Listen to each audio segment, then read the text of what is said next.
New Holland travaille sur le tracteur au méthane depuis plusieurs années. Le projet est désormais concret avec le T680 Methane Power.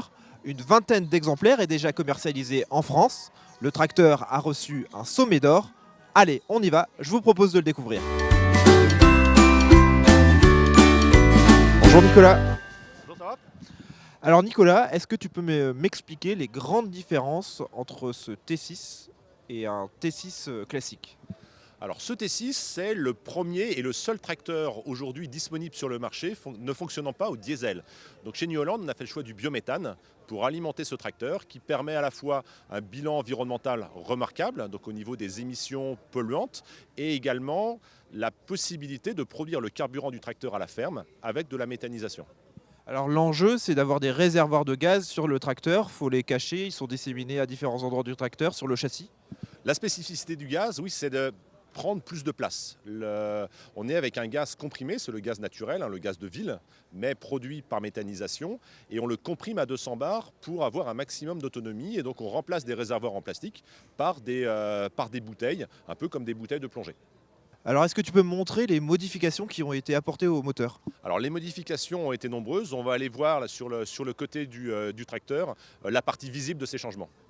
Nicolas, l'enjeu pour un moteur méthane, c'est d'évacuer la chaleur, c'est ça? La combustion du gaz génère moins de contraintes mécaniques sur le moteur, donc moins de taux de compression. C'est aussi un gage de longévité et de fiabilité dans la durée, mais c'est aussi plus de chaleur générée lors de la combustion. Et donc on va adapter le moteur pour qu'il résiste, notamment au niveau du joint de culasse ou au niveau du turbo qui reçoit un refroidissement liquide pour le faire durer dans le temps.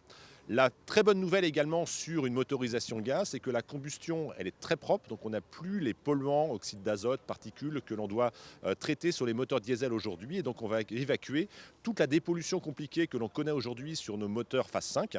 Et donc on retire l'AdBlue, on retire la filtration de particules et toutes les sondes des capteurs qui sont associés.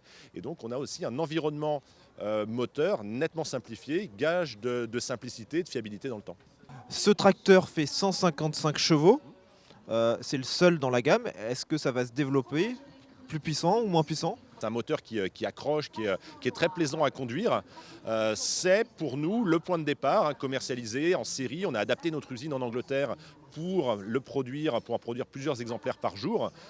Et sur cette base, on va forcément étendre la gamme dans les années qui viennent. Le moteur maintenant est pleinement disponible. Il ne peut que monter en puissance. Le T6 Methane Power représente un surcoût de 20% par rapport au modèle de base. Alors comment on amortit ce genre de tracteur? Est-ce que ça s'adresse vraiment exclusivement à des méthaniseurs?